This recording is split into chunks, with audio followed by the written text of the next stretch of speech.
Friends, എല്ലാവർക്കും നമസ്കാരം. നമ്മുടെ ഇഷ്ട പരമ്പരയുടെ വരാൻ പോകുന്ന ചില വിശേഷങ്ങളിലേക്ക് ഏവർക്കും സ്വാഗതം. അങ്ങനെ ഗോമതി ദേവിയെ എന്നേക്കുമായി ദേവമംഗലത്ത് നിന്നും പുറത്താക്കി വാതിൽ കൊട്ടി അടയ്ക്കുകയാണ്.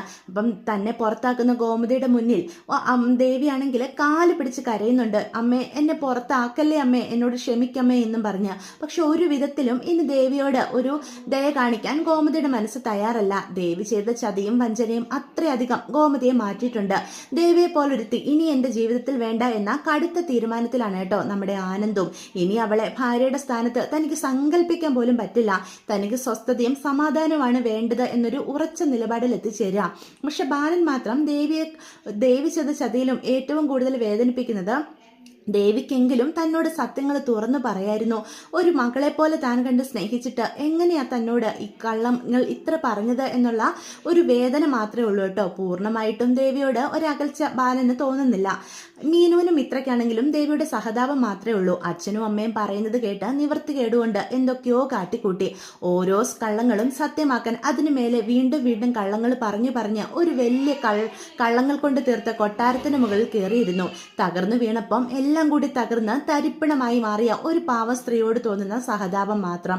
ഇതേ സമയം ദേവിയാണെങ്കിൽ സ്വന്തം വീട്ടിൽ ചെന്നെങ്കിലും അവിടെ അവൾക്ക് യാതൊരുവിധ സമാധാനവും കിട്ടുന്നില്ല. നീ ഇങ്ങനെ എത്ര നാള് ഞങ്ങളുടെ കൂടെ ഇവിടെ നിൽക്കും? ഒരു വിധത്തിലാ നിന്റെ കല്യാണം ആനന്ദിനെ പോലെ ഒരു പയ്യന്റെ കൂടെ നടത്തി വിട്ടത്. അവിടെ എങ്ങനെയെങ്കിലും പിടിച്ചു നിൽക്കേണ്ടത് നിന്റെ കഴിവായിരുന്നു. ആനന്ദിനെ വളച്ച് നിന്റെ കുപ്പിയിലാക്കണമായിരുന്നു. അതിന് കഴിയാത്തത് നിന്റെ കഴിവുകേട് തന്നെയാ ദേവി. ഇനിയും നിന്നെ നോക്കേണ്ട യാതൊരുവിധ ബാധ്യതയും ഞങ്ങൾക്കില്ല എന്നും പറഞ്ഞ് സ്വന്തം അച്ഛനും അമ്മയും ദേവിയെ കൈയൊഴുകയാണ് കേട്ടോ. അപ്പൊ അച്ഛന്റെ അമ്മയുടെ ഈ കുത്തവാക്കുകളൊക്കെ ദേവിയെ അത്രയധികം വേദനിപ്പിക്കുന്നുണ്ട്. ജീവിതം വേണ്ട എന്നൊരു തോന്നലിലേക്ക് പോലും പലപ്പോഴും ദേവി എത്തിച്ചേരുന്നുണ്ട്. അതുപോലെ തന്നെ ദേവിയുടെ അനിയത്തിയുടെ ജീവിതത്തിന്റെ പേരും പറഞ്ഞ് സ്ത്രീകളെ പല കുത്തുവാക്കുകളും ദേവിയോട് പറയുന്നുണ്ട്. ചേച്ചി കല്യാണം ബന്ധം ഉപേക്ഷിച്ച് വീട്ടിൽ വന്ന് നിന്നു എന്നറിഞ്ഞ ആ ചെറുക്കനും കൂട്ടരും പിന്നെ വിദ്യയെ കല്യാണം കഴിക്കുമോ? അവളുടെ ജീവിതം എന്താകും? അവൾ ആഗ്രഹിച്ചതുപോലൊരു ജീവിതം നീ കാരണം ഇല്ലാതായി തീരും. നീ എങ്ങനെയെങ്കിലും ആനന്ദിനെ കണ്ട് മാപ്പ് പറഞ്ഞിട്ടാണെങ്കിലും ദേവമംഗലത്ത് മടങ്ങി കയറാനായിട്ട് നോക്കണം എന്ന് പറഞ്ഞ് നിരന്തരം ദേവിയെ ടോർച്ചർ ചെയ്യുവാണ് കേട്ടോ അവർ ചെയ്യുന്നത്. ഇതേ സമയം ദേവമംഗലത്ത് ആനന്ദും പല കഠിനമായ തീരുമാനങ്ങൾ എടുത്തിരിക്കുകയാണ്. ദേവിയും ഒത്തൊരു ദാമ്പത്യ ജീവിതം ഇനി തനിക്ക് സാധിക്കില്ല. എത്രയും വേഗം ആ ബാധ്യത തന്റെ ജീവിതത്തിൽ നിന്ന് ഒഴിവാക്കാൻ തന്നെയാണ് ആനന്ദിന്റെ തീരുമാനം. അതുകൊണ്ട് തന്നെ ഡിവോഴ്സ് നോട്ടീസിന് അയക്കുകയാണ്. അപ്പൊ എല്ലാവരും കൂടിയാണ് ഇങ്ങനൊരു തീരുമാനം എടുക്കുന്നത്. പക്ഷെ മീനുവും മിത്രയും ഒക്കെ ഇതിനെതിരാണ്. ബാലനും ചോദിക്കുന്നുണ്ട്, മോനെ, ദേവി ചെയ്തത് തെറ്റുകളാണ് എന്നും കരുതി ഇത്ര നിസ്സാരമായിട്ട് ഒഴിവാക്കാൻ പറ്റുന്നതാണോ ഭാര്യ ഭർത്തൃ ബന്ധം എന്ന് ചോദിക്കുമ്പം ഗോമതി നമ്മുടെ ആനന്ദിന്റെ കൂടെ തന്നെയാണ് നിൽക്കുന്നത്. ബാലേട്ടൻ ഇനിയും ആ കള്ളിയെ ഈ വീട്ടിലേക്ക് കൊണ്ടുവരാനാണ് ശ്രമിക്കുന്നതെങ്കിൽ പിന്നെ ഈ ഗോമതി ഈ വീട്ടിലുണ്ടാവില്ല. അവള് വേണോ ഞാൻ വേണോ ഇവിടെയെന്ന് നിങ്ങൾ എല്ലാവരും കൂടി തീരുമാനിച്ചോണം. എന്റെ മകന് വേണ്ടത് കുറച്ച് സ്വസ്ഥതയും സമാധാനമാണ്. അവളെ പോലൊരു കള്ളിയുടെ കൂടെ എന്റെ കുഞ്ഞിനത് ഒരിക്കലും കിട്ടാൻ പോകുന്നില്ല. ഇനിയും ഇവൻ നീർ ജീവിക്കണമെന്നാണോ നിങ്ങൾ എല്ലാവരും പറയുന്നത് എന്നൊക്കെ ചോദിക്കാം. അപ്പൊ ഗോമതിയുടെ വാക്കുകളൊക്കെ ശരിയായതുകൊണ്ട് തന്നെ പിന്നീട് ആരും അതിനെ എതിർക്കുന്നില്ല. അങ്ങനെ ദേവിക്ക് ഡിവോഴ്സ് നോട്ടീസ് അയക്കുകയാണ് കേട്ടോ. അപ്പം അങ്ങനെ പോസ്റ്റ്മാൻ കൊണ്ടുപോയി ആനന്ദ് അയച്ച ഡിവോഴ്സ് നോട്ടീസ് നമ്മുടെ ദേവിക്ക് കൊടുക്കുമ്പം ദേവിയാണെങ്കിൽ ഞെട്ടലോട് കൂടിയാണ് അത് വായിക്കുന്നത്. തന്നെ ആനന്ദേട്ടൻ എന്നേക്കുമായിട്ട് ഉപേക്ഷിക്കുവാണെന്നുള്ള തിരിച്ചറിവ് ദേവിയെ തകർത്ത് കളയാണ്. അപ്പം ഉദയഭാനുവും ആകെ തകർന്നു പോവാ. കുറെ നാള് ദേവി ഇങ്ങനെ നിന്നാലും ബാലനും ഗോമതിക്കും ദേവിയോട് ദയ തോന്നി ദേവിയെ മടങ്ങി കൊണ്ടുപോകും എന്ന് തന്നെയാണ് അവരെല്ലാവരും വിചാരിച്ചിരുന്നത്. പക്ഷെ ആനന്ദ് അയച്ച ഈ ഡിവോഴ്സ് നോട്ടീസ് എല്ലാ പ്രതീക്ഷകളും അവസാനിപ്പിച്ചിരിക്കുകയാണ്. അപ്പൊ ഇത് കാണുന്ന സ്ത്രീകളെ ഉറഞ്ഞു തൊള്ളുക. ബന്ധം അവസാനിപ്പിക്കുന്നോ? അതിന് അവൻ മാത്രം അങ്ങനെ തീരുമാനിച്ചാൽ മതിയോ? ഇവൾക്ക് സമ്മതമല്ലെന്ന് ഇവള് കോടതിയിൽ പറഞ്ഞാൽ പിന്നെ എങ്ങനെ അവന് ഡിവോഴ്സ് നോട്ടീസ് കിട്ടും? ഉദയേട്ട, ഞാനൊരു കാര്യം പറഞ്ഞേക്കാം. എത്രയും വേഗം പെണ്ണിനെ അവന്റെ അടുത്ത് തിരികെ ഏൽപ്പിച്ചേക്കണം. ഇതിങ്ങനെ പോയാൽ ശരിയാകില്ല. നമുക്കൊരു പരാതി കൊടുക്കാം. നമ്മുടെ മോളോട് അവിടെയുള്ളവർ എത്ര മോശമായിട്ടാണ് പെരുമാറിയത്. ഇവള് കുറച്ച് കള്ളങ്ങളൊക്കെ പറഞ്ഞിട്ടുണ്ട് എന്ന് കരുതി നമ്മുടെ മോളെ അവര് ശാരീരികമായിട്ട് ഉപദ്രവിക്കാൻ എന്തർഹതയോ ഉള്ളത്? ആ ഗോമതിയുടെയൊക്കെ അഹങ്കാരം കണ്ടതല്ലേ അന്ന് എന്നൊക്കെ പറയാണ്. അപ്പൊ ഇതെല്ലാം കണ്ടും കേട്ട് നിൽക്കുന്ന ദേവി പറയും, അമ്മയൊന്നും മിണ്ടാതിരിക്കുന്നുണ്ടോ എന്ന് ചോദിക്കാം. എന്റെ വായടുപ്പിക്കാൻ നിനക്ക് നല്ല മിടുക്കാം. ഈ മിടുക്ക് നീ ആ ആനന്ദിന്റെ അടുത്ത് എടുത്തിരുന്നെങ്കിൽ അവനിപ്പം നിന്നെ കൈവെള്ളയിൽ കൊണ്ട് നടന്നേനെ. ഈ ഗതി നിനക്ക് വരത്തും ഉണ്ടായിരുന്നില്ല. ഇനി അവൻ നിന്നെ ഡിവോഴ്സോട് ചെയ്ത് കഴിഞ്ഞാൽ നിന്റെ ജീവിതം എന്താകുമെന്ന് നീ ചിന്തിച്ചിട്ടുണ്ടോ? എത്ര കാലം എന്റെയും ഉദയേട്ടന്റെയും കൂടെ നിനക്ക് ജീവിക്കാനായിട്ട് സാധിക്കും എന്നൊക്കെ ചോദിക്കുകയാണ്. അമ്മയൊന്ന് നിർത്താവോ? എനിക്ക് ആരോഗ്യമുണ്ട്. ഞാൻ എന്തെങ്കിലും ജോലി ചെയ്ത് ജീവിച്ചോളാം. നിങ്ങളെ ആരും ഞാൻ ബുദ്ധിമുട്ടിക്കില്ല, പോരെ എന്ന് പറയാം. അർത്ഥം എന്താ? നിനക്ക് സമ്മതമാണോ ആനന്ദിനെ ഉപേക്ഷിക്കാൻ എന്ന് ശ്രീകല ചോദിക്കുക. ഒരിക്കലും ഇല്ലമ്മേ, ആനന്ദേട്ടൻ ഇല്ലാത്തൊരു ജീവിതം അതെനിക്ക് ഒരിക്കലും ചിന്തിക്കാൻ പോലും പറ്റില്ല. ആ മനുഷ്യനാ എൻ്റെ ലോകം. പക്ഷെ ഇനി ഞാൻ ആ മനുഷ്യന്റെ മുന്നിൽ പോയി ഒരു ദയ കാണിക്കണം എന്ന് പറയാൻ എനിക്ക് എന്ത് അർഹതയുള്ളത് എന്ന് ചോദിക്കുക. എന്നെ കണ്ടാൽ വേണമെങ്കിൽ പുറംകാലിന് ചവിട്ടി തൊഴിക്കുകയുള്ളൂ ആനന്ദേട്ടൻ, അല്ലാതെ യാതൊരുവിധ ദയയും എന്നോട് കാണിക്കില്ല. ആ മനസ്സിൽ എന്നോടൊരല്പം പോലും സ്നേഹമില്ലാത്തത് കൊണ്ടായിരിക്കുമല്ലോ ഇങ്ങനൊരു കടുത്ത തീരുമാനം എടുത്തത് എന്ന് പറയാം. പക്ഷെ ഇതിങ്ങനെ വിട്ടാൽ പറ്റില്ലല്ലോ, ഇന്ന് തന്നെ ദേവമംഗലത്തിൽ ചെല്ലണം, അവരോട് ഇത് ചോദിച്ചേ പറ്റൂ എന്നും പറഞ്ഞ വഴക്കുണ്ടാക്കുവാണ് കേട്ടോ ശ്രീകല.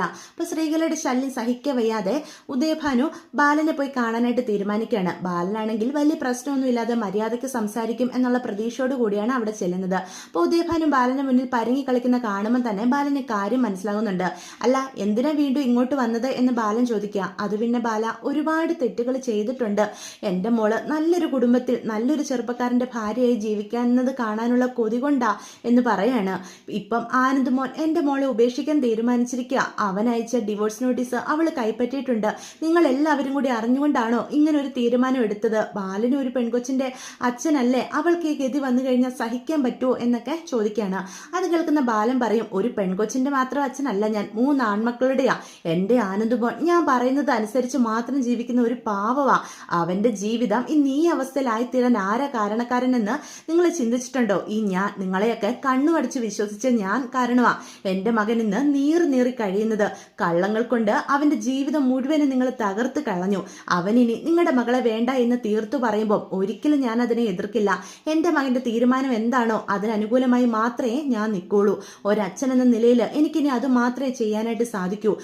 അവന്റെ ജീവിതം നശിപ്പിച്ച ഒരച്ഛനായി പോയില്ലേ ഞാൻ എന്ന് പറഞ്ഞ് ഉദയഭാനുവിനോട് ദേഷ്യപ്പെടുകയാണ്. അപ്പോൾ ഉദയഭാനു പറയും, ഇപ്പത്തെ എടുത്തുചാട്ടത്തിൽ ആനന്ദമോൻ ഇങ്ങനൊരു തീരുമാനം എടുക്കുന്നതാകും. പക്ഷേ ഇങ്ങനെ എടിപിടിയുന്ന എൻ്റെ മോളെ ഉപേക്ഷിക്കാൻ കഴിയുമോ എന്ന് ചോദിക്കുകയാണ്. അത് കേൾക്കുമ്പോഴത്തേക്കും ബാലൻ പറയും, ഇനി ഇക്കാര്യത്തിൽ എനിക്കൊന്നും സംസാരിക്കാനില്ല. നിങ്ങൾ പുതിയ എന്തെങ്കിലും കള്ളത്തരം പറഞ്ഞ് എൻ്റെ മകന്റെ തലയിൽ വീണ്ടും മകളെ കെട്ടിവെക്കാനാണ് ഉദയഭാനു ഇങ്ങോട്ട് വന്നെങ്കിൽ അത് നടക്കത്തില്ല. വീണ്ടും നിങ്ങളെ വിശ്വസിക്കാൻ മാത്രം മണ്ടനല്ല ഞാൻ എന്ന് തീർത്തു പറയാണ് കേട്ടോ. അങ്ങനെ ഉദയഭാനു ആ പ്രതീക്ഷയും മറ്റും അവിടെ നിന്ന് അങ്ങോട്ട് പോവുക. അങ്ങനെ ഡിവോഴ്സ് നോട്ടീസിന്റെ കൈപ്പറ്റിയതിന് ശേഷം കോടതിയിൽ ഹാജരാവുകയാണ് രണ്ടുപേരും. അപ്പൊ ദേവി അവിടെ തീർത്തും തനിക്ക് ഡിവോഴ്സിന് താല്പര്യമില്ല എന്നാണ് പറയുന്നത്. അത് കേൾക്കുമ്പോഴത്തേക്കും ആനന്ദന് ദേവിയോട് വീണ്ടും തീരാത്ത പക തോന്നുവാണ് കേട്ടോ. ഇവൾ ഒരിക്കലും തന്നെ ഉപേക്ഷിച്ച് പോകത്തില്ലേ, തനിക്കൊരു സമാധാനം ഉണ്ടാകരുതെന്നാണോ ഇവൾ ആഗ്രഹിക്കുന്നത് എന്നൊക്കെയുള്ള ചിന്ത വരിക. ദേവിയും അവിടെ വീട്ടില് അത്രയധികം ദേവിയെ ബുദ്ധിമുട്ടിക്കുന്നുണ്ട്. ഡിവോഴ്സ് കൊടുക്കാമെന്നെങ്ങാനും പറഞ്ഞിരുന്നെങ്കിൽ പിന്നെ ശ്രീകല അവളെ വെച്ചേക്കത്തില്ല. അങ്ങനെ വല്ലാത്തൊരു മാനസിക സംഘർഷത്തിലൂടെയാണ് കേട്ടോ നമ്മുടെ ദേവി കടന്നു പോകുന്നത്. അപ്പം ആനന്ദാണെങ്കിൽ കോടതിയിൽ നിന്ന് ഇറങ്ങിക്കഴിയുമ്പോൾ ദേവിയോട് വല്ലാതെ ദേഷ്യപ്പെടുന്നുണ്ട്. ദേവി അപ്പോൾ തന്നെ തല കറങ്ങി അവിടെ വീഴാണ്. അപ്പം അതും ദേവിയുടെ നാടകമാണെന്ന് ഓർത്തുകൊണ്ട് ദേവി തിരിഞ്ഞു നോക്കാതെ ആനന്ദ് കടന്നു പോവാണ് കേട്ടോ. അപ്പൊ ഗോമതിയും ദേവിയുടെ അടുത്ത് വളരെ മോശമായിട്ട് പെരുമാറുന്നുണ്ട്. ചെയ്തു കൂട്ടിയതൊന്നും നിനക്ക് പോരാഞ്ഞിട്ടാണോ വീണ്ടും എൻ്റെ മകന് ഒരു സ്വസ്ഥതയും കൊടുക്കാതെ അവന്റെ പിന്നാലെ കൂടിയിരിക്കുന്നത്? നിനക്ക് അല്പമെങ്കിലും സ്നേഹം അവനോടുണ്ടെങ്കിൽ ദയവ് ചെയ്ത് അവന്റെ തലയിൽ നിന്നൊന്ന് പോയി തരാവോ എന്ന് പറയുന്നുണ്ട്. അപ്പൊ ഗോമതിയുടെ ആ വെറുപ്പ് നിറഞ്ഞ വാക്കുകളൊക്കെ ദേവി അത്രയധികം തളർത്തി കളയുന്നുണ്ട് കേട്ടോ. അപ്പൊ ദേവി തല കറങ്ങി വീഴുന്ന കണ്ടിട്ട് പോലും അവർക്ക് ആർക്കും ഒരു ദയം തോന്നുന്നില്ല. അപ്പൊ ഉദയഭാനു ശ്രീകലയും കൂടി ദേവിയെ അവിടുന്ന് ഒരു വിധത്തിൽ വെള്ളമൊക്കെ തളിച്ച് എഴുന്നേൽപ്പിച്ചതിന് ശേഷം ഒരു ഹോസ്പിറ്റലിലേക്ക് കൊണ്ടുപോവുക. പക്ഷെ ദേവിയെ കാത്തിരിക്കുന്നത് വളരെ സന്തോഷകരമായ ഒരു വാർത്ത തന്നെയാണ്. നമ്മുടെ ദേവി വീണ്ടും ഗർഭിണിയാണ് എന്നുള്ള വാർത്ത. ആ വാർത്ത കേൾക്കുമ്പം ദേവിക്ക് കരയണോ ചിരിക്കണോ എന്നുള്ള വല്ലാത്തൊരവസ്ഥയിലൂടെ കടന്നു പോവാ. പ്രതീക്ഷ അറ്റ് ജീവിതം അവസാനിപ്പിക്കാൻ തീരുമാനിച്ചെടുത്ത് തനിക്ക് ജീവിക്കാൻ ഇന്ന് ഒരു പ്രതീക്ഷ ഉണ്ടായിരിക്കുന്നു എന്നുള്ള സന്തോഷത്തോടു കൂടിയാണ് ദേവി ആശുപത്രിയിൽ നിന്ന് ഇറങ്ങുന്നത്. പക്ഷെ ശ്രീകല പറയും, അല്ലെങ്കിലേ പ്രശ്നം, അതിൻ്റെ കൂടെ ഒരു കുഞ്ഞും കൂടി എന്നും പറഞ്ഞ് വളരെ മോശമായിട്ടാണ് സംസാരിക്കുന്നത്. അത് സഹിക്കാൻ പോലും ദേവിക്ക് സാധിക്കുന്നില്ല. അപ്പം ദേവി പറയുന്നുണ്ട്, എനിക്കും എൻ്റെ കുഞ്ഞിനോ നിങ്ങൾ ആരും ചെലവിന് തരണ്ട, ഞാൻ എൻ്റെ കുഞ്ഞിനെ വളർത്തിക്കോളാം എന്നാ പറയാ. അത് കേൾക്കുന്ന ഉദയഭാനു പറയും, മോളെ ഇപ്പൊ ഭാഗ്യമുള്ളത് കൊണ്ടാ നീ വീണ്ടും പ്രഗ്നൻ്റാണെന്ന് നമുക്ക് അറിയാനായിട്ട് സാധിക്കുന്നത്. ഈ വിവരം ദേവമംഗലത്തോടനെ തന്നെ അറിയണം. അന്ന് നിന്നെ ആനന്ദ് വന്ന് വിളിച്ചോണ്ട് പോയില്ലേ, അതുപോലെ ഇത്തവണയും അവൻ നിന്നോട് ക്ഷമിക്കും. സ്വന്തം കുഞ്ഞിനെ ഒരച്ഛനും തള്ളിക്കളയാനായിട്ട് സാധിക്കില്ല എന്നൊക്കെ പറയാണ് കേട്ടോ. അത് കേൾക്കുന്ന ദേവിക്കും ഒരു പ്രതീക്ഷ ഉണ്ടാവുകയാണ്. ഒരു കുഞ്ഞിനെ ആനന്ദേട്ടൻ എന്തുമാത്രം ആഗ്രഹിച്ചിരുന്നു എന്ന് ദേവിയുടെ മനസ്സിലേക്ക് കടന്നു വരിക. ഈ കുഞ്ഞിനെ ഒരിക്കലും ആനന്ദേട്ടൻ തള്ളിക്കളയില്ല, കുഞ്ഞിനു വേണ്ടി ഒരു പക്ഷെ എന്നോട് ക്ഷമിക്കും എന്നൊരു ചിന്ത ദേവിയുടെ മനസ്സിലേക്കും കടന്നു വരികയാണ്. ഇതേ സമയം ഉദയഭാനു ആണെങ്കിൽ ബാലന്റെ അടുത്ത് പോയി ദേവി പ്രഗ്നന്റ് ആണെന്നുള്ള കാര്യം അറിയിക്കുന്നുണ്ട്. പക്ഷെ ആരും അത് വിശ്വസിക്കുന്നു പോലും ഇല്ല കേട്ടോ. അപ്പം ബാലനാണെങ്കിൽ അറിഞ്ഞ കാര്യം ദേവമംഗലത്ത് പറയുന്നുണ്ടെങ്കിലും ദേവിയുടെ പുതിയ പ്ലാൻ ആകും. ദേവി ഇങ്ങനൊരു ബുദ്ധി ഉപദേശിച്ചു കൊടുത്തത് ആ ഉദയഭാനു ആകും. വീണ്ടും കള്ളം പറഞ്ഞ് ഈ വീട്ടിൽ കയറിക്കൂടാനായിട്ടുള്ള അവളുടെ അടവ് മാത്രമോ എന്ന് പറഞ്ഞ് ഗോമതി അതിനെ നിസ്സാരവൽക്കരിച്ച് കളയാ. ആനന്ദ് അത് കേട്ട ഭാവം പോലും നടിക്കുന്നില്ല. കാരണം ദേവി ഒരിക്കലും പ്രഗ്നന്റ് ആവാൻ ഒരു ചാൻസും കാണുന്നില്ല എന്ന് ആനന്ദ് ചിന്തിക്കുന്നത്. കാരണം ആ കുഞ്ഞ് നഷ്ടപ്പെട്ടതിന് ശേഷം ദേവിയോട് അത്രയധികം അകലം പാലിച്ചിരുന്ന ആളാണല്ലോ ആനന്ദ്. അതുകൊണ്ട് തന്നെ പുതിയ കള്ളത്തരമായിട്ട് അവൾ ഇറങ്ങിയിരിക്കുക എന്നാണ് ആനന്ദും അതിനെ നിസ്സാരവൽക്കരിച്ച് കളയുവാണ്. ഇതേ സമയം ഈ വാർത്ത അറിയുന്ന മീനുവിന് ദേവിയെ കാണണമെന്ന് തന്നെ തോന്നുക. അപ്പോൾ ഓഫീസിലേക്ക് പോകുന്ന മീനു ആരും അറിയാതെ ദേവിയുടെ കാണാനായിട്ട് ചെല്ലുന്നുണ്ട്. അവിടെ ചെന്ന് കഴിയുമ്പോഴത്തേക്കും സ്ത്രീകളെ ആണെങ്കിൽ പല കുറ്റങ്ങളും ദേവമംഗലത്തുള്ളവരുടെ മീനുവിനോടും പറയുന്നുണ്ട്. ഈ പ്രഗ്നന്റ് ആയ ഈ പെൺകുട്ടീനെ ഉപേക്ഷിച്ച് കളഞ്ഞല്ലോ, ആ ഗോമതിയും ബാലനും മനുഷ്യര് തന്നെയാണോ? എന്റെ മോള് തെറ്റുകൾ ചെയ്തിട്ടുണ്ട് എന്നും കരുതി ഇത് ദേവമംഗലത്തെ കുഞ്ഞല്ലേ, ആ കുഞ്ഞിനോട് പോലും ഇവിടെ ആർക്കും ഒരു ദയയില്ലല്ലോ എന്ന് തീർത്ത് പറയണം. അപ്പം ഏടത്തി പ്രഗ്നന്റ് തന്നെയാണ് എന്ന് നമ്മുടെ മീനുവിനും ബോധ്യപ്പെടാം. മീനു ദേവിയോട് സംസാരിക്കുന്നുണ്ട്. ആകെ കോലം കിട്ട് തളർന്ന അവശയായി ഇരിക്കുന്ന ദേവിയുടെ കോലം മീനുവിന് സഹതാപം ജനിപ്പിക്കുന്ന ഒന്ന് തന്നെയാണ് കേട്ടോ. അപ്പം മീനു ആണെങ്കിൽ ദേവിയെ മാറ്റി നിർത്തി സംസാരിക്കുന്നുണ്ട്. ഏടത്തി എന്താ ഒന്നും കഴിക്കാറില്ലേ, ഇത് എന്തൊരു കോലമാ എന്ന് ചോദിക്കുന്നുണ്ട്. എന്ത് കഴിക്കാനാ, ഇനി ആർക്ക് വേണ്ടിയാ ഞാൻ ജീവിക്കുന്നത് എന്ന് തോന്നി തുടങ്ങിയപ്പോഴാ എനിക്ക് ദൈവമായിട്ട് എൻ്റെ കുഞ്ഞിനെ നൽകിയത്. ഈ കുഞ്ഞിന് വേണ്ടി ഞാൻ ഇനി ജീവിക്കും മീനു എന്ന് പറയാം. ആനന്ദേട്ടന് എന്നെ വേണ്ടായിരിക്കാം, പക്ഷെ ഈ കുഞ്ഞ് ഇത് ആനന്ദേട്ടന്റെ കുഞ്ഞല്ലേ എന്ന് ചോദിക്കാം. അത് കേൾക്കുന്ന മീന് പറയും, ദേവമംഗലത്തെ ഈ കാര്യം അറിഞ്ഞിരുന്നെങ്കിലും ആരും ഇത് വിശ്വസിച്ചില്ല, ഏടത്തി കള്ളം പറയുമാകുന്ന എല്ലാവരും കരുതിയത് എന്ന് പറയാണ്. അത് കേൾക്കുന്ന ദേവി ഒരു ആത്മനിന്ദയോടുകൂടി മീനുവിനെ നോക്കുകയാണ്. ഇനി ഞാൻ എത്ര സത്യങ്ങൾ പറഞ്ഞാലും ആരും അത് വിശ്വസിക്കാൻ പോകുന്നില്ലല്ലേ.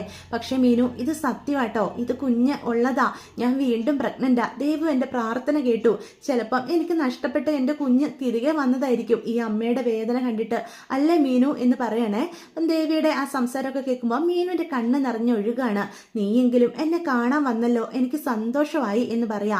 ഏടത്തി ആഹാരമൊക്കെ കഴിക്കണം, ഞാൻ ഇക്കാര്യം വീട്ടിൽ എല്ലാവരെയും അറിയിക്കുന്നുണ്ട് എന്ന് പറയാ. വേണ്ട, ആരോട് പറഞ്ഞാലും ആരും വിശ്വസിക്കാൻ പോകുന്നില്ല. ദേവമംഗലത്തേക്ക് മടങ്ങി വരാനുള്ള ദേവിയുടെ പുതിയ അടവായിട്ടേ ഇതും വ്യാഖ്യാനിക്കപ്പെടുള്ളൂ. പക്ഷെ ഇത് ഒരടവും അല്ല കേട്ടോ, ഇത് സത്യമാ. ആനന്ദേട്ടന് താല്പര്യം ഇല്ലാത്തടത്ത് ഒരിക്കലും ഞാൻ കടിച്ചു തൂങ്ങി ഇനി ഞാൻ ജീവിതത്തിലേക്ക് വരില്ല. ഇപ്പൊ പോലും ഡിവോഴ്സ് നോട്ടീസ് ആനന്ദേട്ടൻ അയച്ചപ്പോൾ ഞാൻ തകർന്നു പോയെന്നുള്ളത് നേരാ. പക്ഷെ എന്നെ ആവശ്യമില്ലാത്ത ആനന്ദേട്ടന് ഞാൻ വെറുതെ എന്തിനാ, ഞാൻ ഡിവോഴ്സ് കൊടുക്കാമെന്ന് തന്നെയാണ് കരുതിയത്. മ്യൂച്വൽ ആയിട്ടുള്ള ഡിവോഴ്സ് ആവശ്യപ്പെടുവാണെങ്കിൽ പെട്ടെന്ന് ഡിവോഴ്സ് കിട്ടുമെന്നാണല്ലോ വക്കീല് പറഞ്ഞേ. പക്ഷെ ഈ വീട്ടില് എൻ്റെ അവസ്ഥ നിനക്കിപ്പോൾ മനസ്സിലായില്ലേ, അച്ഛനും അമ്മയും ഒരിക്കലും സമ്മതിക്കില്ല. ഞാനിപ്പോൾ ഡിവോഴ്സ് കൊടുക്കാമെന്ന് വല്ലതും കോടതി പറഞ്ഞിരുന്നെങ്കിൽ അവർ ചിലപ്പോൾ എന്നെ കൊന്നേനെ മീനു എന്ന് പറയാണ് കേട്ടോ. ഉദയഭാനുവിന്റെ സ്ത്രീകളുടെയും യഥാർത്ഥ സ്വഭാവം എന്താണെന്ന് ഇപ്പം നമ്മുടെ മീനുവിനും ഏകദേശം മനസ്സിലായിട്ടുണ്ട്. അങ്ങനെ മീനു വീട്ടിൽ വന്ന ഗോമതിയോടും ബാലനോടൊക്കെ ഈ കാര്യം അറിയിക്കുകയാണ്. അപ്പൊ ശരിക്കും ദേവി പ്രഗ്നന്റ് ആണ് എന്നറിയുന്ന ബാലനും ഗോമതിക്കും ഒക്കെ ദേവിയോടൊരു സ്നേഹം ഉണ്ടാകുന്നുണ്ട് കേട്ടോ. ഗോമതി ആണെങ്കിലും ദേവിയെ തിരിച്ച് ഇങ്ങോട്ട് കൊണ്ടുവന്നാലോ എന്നൊരു ചിന്ത വരുന്നുണ്ട്. പക്ഷെ ആനന്ദ് ഈ സത്യം അറിഞ്ഞിട്ടും ഇനി ദേവിയെ അംഗീകരിക്കാൻ പറ്റില്ല എന്നുള്ള തീരുമാനത്തിൽ നിന്ന് ഒരല്പം പോലും മാറുന്നില്ല. ഇനി അവൾ എൻ്റെ ജീവിതത്തിൽ വേണ്ട, പക്ഷെ ആ കുഞ്ഞ് എൻ്റെതാണെങ്കിൽ അതിനെ ഞാൻ നോക്കും എന്ന് തീർത്തു പറയുകയും ചെയ്യുന്നുണ്ട്. അപ്പം മീനു ആനന്ദിനോട് ദേഷ്യപ്പെടുന്നുണ്ട്. അതെന്താ ആനന്ദേട്ടൻ അങ്ങനെ സംസാരിക്കുന്നത്, ദേവിയെടുത്തിയുടെ സ്വഭാവശുദ്ധിയിൽ ആനന്ദേട്ടൻ എന്തെങ്കിലും സംശയം ഉണ്ടോ എന്ന് ചോദിക്കുന്നുണ്ട്. അപ്പോൾ ആനന്ദ് പറയുന്നുണ്ട്, ഇല്ല, ദേവിയുടെ വയറ്റിൽ ഒരു കുഞ്ഞുണ്ടെങ്കിൽ അത് എൻ്റെ തന്നെ ആയിരിക്കുമെന്ന് എനിക്ക് ഉറപ്പാ. പക്ഷെ അവള് ചെയ്ത കള്ളങ്ങൾ മറന്ന് വിശ്വാസവഞ്ചന മറന്ന് ഇനിയും അവളെ എൻ്റെ ഭാര്യയായി വാഴിക്കാൻ എനിക്ക് ഒരിക്കലും സാധിക്കില്ല. പക്ഷെ ആ കുഞ്ഞ് എൻ്റെ കൂടെ റെസ്പോൺസിബിലിറ്റിയാ, എൻ്റെ കുഞ്ഞിനെ എനിക്ക് വേണം, പ്രസവിച്ചതിന് ശേഷം ആ കുഞ്ഞിനെ അവൾ എനിക്ക് തന്നാൽ മതി എന്നൊക്കെയുള്ള തീരുമാനത്തിലേക്കാണ് കേട്ടോ ആനന്ദ് പോകുന്നത്. അപ്പൊ ആ ദേവിയോടുള്ള കടുത്ത വിരോധമൊക്കെ മാറ്റിവെച്ച് ഗോമതി ദേവിയെ കാണാനായിട്ടൊക്കെ പിന്നീട് പോകുന്നുണ്ട്. പക്ഷെ ആനന്ദിന്റെ തീരുമാനം ഇങ്ങനെ പോകുന്നത് കൊണ്ട് ദേവമംഗലത്ത് ആർക്കും ദേവിയെ തിരികെ കൊണ്ടുവരാനായിട്ട് സാധിക്കുന്നില്ല. അപ്പൊ ഇതൊക്കെയാണ് കേട്ടോ വിശേഷങ്ങൾ. വീഡിയോ ഇഷ്ടപ്പെടുവാണെങ്കിൽ ചാനൽ ഒന്ന് സബ്സ്ക്രൈബ് ചെയ്യാൻ മറക്കരുത്, ലൈക്ക് ചെയ്യാനും ഹൈപ്പ് ചെയ്യാനൊന്നും ആരും മറന്നു പോകരുത്.